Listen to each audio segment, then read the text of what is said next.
नमस्कार। मैं हूं आपका दोस्त विजय विद्रोही। आप मुझसे जुड़ चुके हैं, इसके लिए आप सबका तहे दिल से शुक्रिया और अगले 7-8 मिनट में आपसे जुड़े रहने की कोशिश करूंगा। तो मध्य प्रदेश में जिस आदिवासी युवक पर बीजेपी कार्यकर्ता ने पेशाब किया था, उस आदिवासी युवक को शिवराज सिंह चौहान मुख्यमंत्री अपने घर बुलाते हैं, पाँव धोते हैं। लेकिन पाँव धोने से क्या पाप धुल जाता है? ये एक बड़ा सवाल है। शिवराज सिंह चौहान से एक सवाल पूछा जाना चाहिए। कायदे से तो 3-4 सवाल हैं, लेकिन एक सवाल, बड़ा सवाल ये है कि अगर चुनाव सर पर नहीं होते, तो भी क्या वो इस तरह पाँव धो रहे होते? सिर्फ पाँव नहीं धोए, और भी बहुत कुछ किया। हालचाल पूछा, पास में बैठाया, खाना खिलाया, नाश्ता कराया और टीका किया, शॉल पे ओढ़ाई, माफ़ी मांगी, माफ़ी तो बार बार मांगी, गणेश जी की प्रतिमा दी, वस्त्र दिए, श्रीफल दिया और नाश्ता कराया, तो मैं बता चुका आपको, और हालचाल पूछा। तो चुनाव नहीं होते तो क्या ये काम होता? दूसरा, सिर्फ इतने भर से क्या काम चल जाएगा? बड़ा सवाल उठता है कि जब ये प्रवेश शुक्ला नाम का जो कार्यकर्ता है, इसने जब ये नापाक हरकत की थी, शर्मनाक हरकत की थी, तो सीधी के जो विधायक हैं शुक्ला जी, उन्होंने इस शुक्ला को जानने से भी इनकार कर दिया था और यहाँ तक कह दिया था कि ये बीजेपी का कार्यकर्ता तक नहीं है। साफ तौर पर विधायक जी झूठ बोल रहे थे। तो क्या शिवराज सिंह चौहान अपने इस विधायक के झूठ के खिलाफ भी कार्रवाई करेंगे? दूसरा वीडियो हम सब ने देखा कि जब पुलिस पकड़ नहीं रही थी, पुलिस बचाव में लगी हुई थी, जब वीडियो वायरल हुआ, बहुत ज़्यादा दबाव बढ़ा, बात दिल्ली तक पहुंची, तो पुलिस को हरकत में आना पड़ा, गिरफ्तार करना पड़ा, एफआईआर दर्ज करानी पड़ी। लेकिन वो थाने में इस तरह से चल रहा था जैसे वो वहाँ का राजा हो, शहज़ादा हो और पुलिस उसकी ग़ुलाम हो। और उल्टा वो एक तरह से पुलिस वालों को भी इस तरह से हाथ वेव कर रहा था जैसे कि बहुत बड़ा काम करके वो आया हो, पाकिस्तान को मात देकर आया हो। अब क्या शिवराज सिंह चौहान पुलिस पर भी कार्रवाई करेंगे जिन्होंने लापरवाही बरती, जिन्होंने एफआईआर तुरंत दर्ज नहीं कराई? आखिर एससी एसटी अत्याचार निवारण एक्ट है और बड़ा सख्त कानून है, गैर जमानती अपराध है। उसके तहत कोई अपराध की घटना आती है तो पुलिस को तुरंत कार्रवाई करनी चाहिए। पुलिस वहाँ कार्रवाई नहीं करती, शिवराज सिंह क्या वहाँ भी कार्रवाई करेंगे?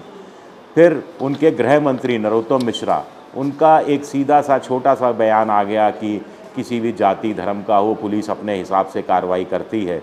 लेकिन अतिरिक्त प्रयास करने चाहिए थे। कैलाश विजयवर्गीय से लेकर दूसरे नेताओं के भी इस तरह के काम चलाऊ से बयान आए। कुछ लोग सोशल मीडिया में कह रहे हैं कि साहब ये प्रवेश शुक्ला की जगह ये परवेज़ होता तो क्या बीजेपी का रिएक्शन यही होता? तब तो नंगा नाच कर दिया होता। और अगर प्रवेश की शुक्ला अगर बीजेपी का ना होकर कांग्रेस का होता, कमलनाथ का कोई साथी होता, या कमलनाथ या दिग्विजय सिंह या राहुल गांधी के साथ उसकी कोई फ़ोटो होती, कोई पिक्चर होती, तो बीजेपी के लोग किस ढंग से रिएक्ट कर रहे होते, ये भी अपने आप में एक बड़ा सवाल है। इससे बड़ी बात यह है कि शिवराज सिंह चौहान क्या जो आदिवासियों पर अत्याचार पिछले 3 साल में मध्य प्रदेश नंबर 1 पर बना हुआ है, तो क्या उन तमाम आदिवासियों से वो माफ़ी मांगेंगे?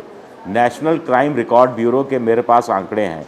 नेशनल क्राइम रिकॉर्ड ब्यूरो के आंकड़े बताते हैं कि 2020 में 2019 के मामले के मुकाबले 25% शेड्यूल्ड ट्राइब पर अत्याचार के मामले ज़्यादा दर्ज हुए। एससी एसटी एक्ट के अंदर 2401 केस दर्ज हुए और ये इंडिया का रिकॉर्ड है। इंडिया में नंबर 1 पर मध्य प्रदेश आता है। पिछले 3 साल से ये रिकॉर्ड बना हुआ है। शिवराज सिंह चौहान को बहुत बहुत बधाई। 3 साल हो गए एससी एसटी एक्ट के तहत आपके यहाँ सबसे ज़्यादा मुकदमे दर्ज हो रहे हैं, लेकिन आपको किसी को अपने यहाँ बुलाने का ख्याल नहीं आया, माफ़ी मांगने का ख्याल नहीं आया, कार्रवाई करने का ख्याल नहीं आया, पाँव धोने का ख्याल नहीं आया, नाश्ता कराने का ख्याल नहीं आया, हालचाल पूछने का ख्याल नहीं आया, श्रीफल देने का, वस्त्र देने का, शॉल उड़ाने का, ये कोई आइडिया आपके दिमाग में नहीं आया मामा जी के। 2021 के जो आंकड़े हैं, जिनका NCSPA, एक नेशनल कोलिशन फॉर, एक संस्था है जो SC ST के मामलों का अध्ययन करती है, उसका भी कहना है कि शेड्यूल्ड ट्राइब के मामले कर अपराध के मामले 6.4% बढ़ गए। 30% अपराध के मामले एसटी के खिलाफ दर्ज हुए, शेड्यूल ट्राइब के खिलाफ, आदिवासियों के खिलाफ मध्य प्रदेश में दर्ज हुए। मध्य प्रदेश में रोज़ इस तरह के 20 मामले शेड्यूल ट्राइब के खिलाफ दर्ज होते हैं। और इसी तरह दलितों के प्रति भी अत्याचार की घटनाएं बढ़ी हैं। जैसे मसलन नेशनल क्राइम रिकॉर्ड ब्यूरो कहता है कि 2021 में प्रति 1 लाख की जनसंख्या पर 63.6 केसेस दर्ज हुए, जो इंडिया में सबसे ज़्यादा है। तो क्या इन सब से माफ़ी मांगेंगे, या फिर मामा जी और ज़्यादा ड्रामेबाज हो गए हैं क्योंकि चुनाव सर पर है? शुक्रिया मेरा ये वीडियो देखने के लिए। पसंद आए तो लाइक कीजिए, सब्सक्राइब कीजिए, शेयर कीजिए, और ये जो घंटी जैसी आकृति है बेल आइकन, इसे दबा दीजिए ताकि नया वीडियो आए तो आपको तत्काल जानकारी मिल जाए। विद्रोही 7 मेरा ट्विटर हैंडल है, विजय विद्रोही 7 के नाम से मैं इंस्टाग्राम पर हूँ, और फेसबुक पर मेरा पेज है विजय विद्रोही। शुक्रिया आप सबका, बहुत बहुत शुक्रिया।